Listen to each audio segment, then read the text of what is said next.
Welcome back to Pointless MCP training on purchase orders. Let's get started. Hello, in this video, we are going to take this purchase order and input it into the POS system. Normally, you might have to just go ahead, create a transaction in the POS, and you would have to walk through the process to enter in all of these items, enter the quantities, input the costs that you see in the purchase order, and then assign the vendor and the PO number. And in this case, so we just have to go through this list and look at these things and type them in.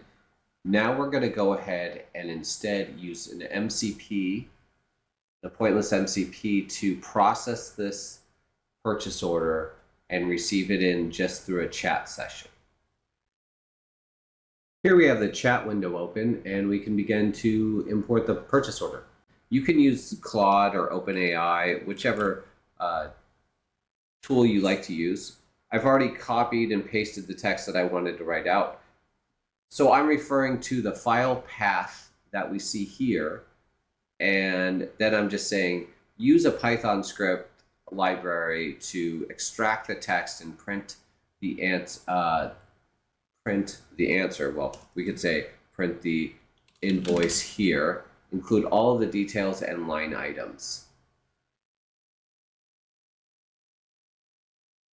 Generally speaking, these work very quickly. Python reads out the data, and then the LLM formats it into the chat in a structured format.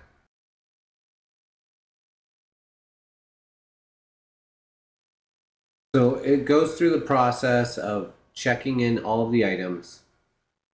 If an item doesn't have a barcode, it will look it up by the name and the size. And then it will update the costs. So it's going to look at the unit price as the cost, or the line total as the total cost for the item. It's not going to input that as a retail price for your items. And then it will give you a summary and an ID for the order.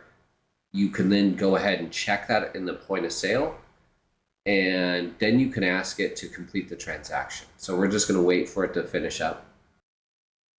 We can watch it now. It's updating the cost for each one of these items. And as you know, the system keeps an average update, an average cost of goods. So it's going to calculate this into the existing inventory.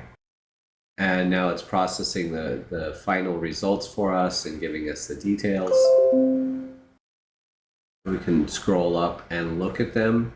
What we're going to do now is we're going to take this order number and we're going to plug that into the point of sale.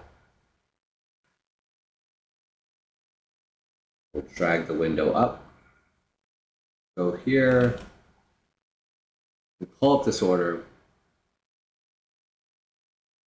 and we can see that it's all been entered. It assigned the vendor, the purchase order number, all of the items, and we can see now, we can do a little bit of comparison here. So we can see the Woodbridge Pinot Noir, we have a current count of 48, we're adding in 24. We're going to be then, normally, if you were just using the POS, you'd hit receive items. That would complete this order. So we don't have a completion date on it. None of this has been received into inventory. What we'll now do is we'll just ask the chat to do it. Please complete the order. And it's got guardrails here, so it knows not to complete the transaction unless we tell it to.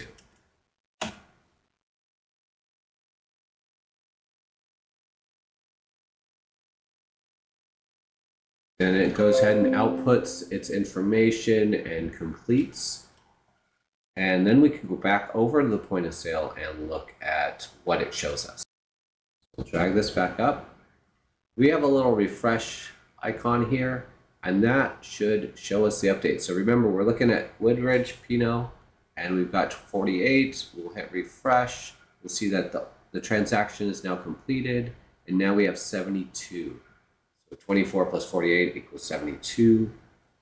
And we have successfully updated our purchase order.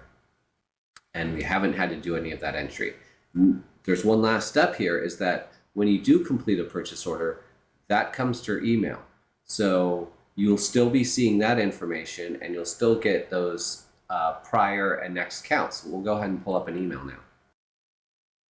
So here's the email, and I don't have the image URL, so we have broken images here in our email. This is exactly what was received. We have the previous count, the new count, and the price, and everything that we need to verify the transaction. We actually do have a verification section at the top of the email, which doesn't show up right now because it would show any exceptions or problems. So the purchase order was received cleanly. If you have any questions, give us a call at 866-973-8099. Go ahead and subscribe or leave a comment if you have something that you're looking for from our MCP. Thanks for watching.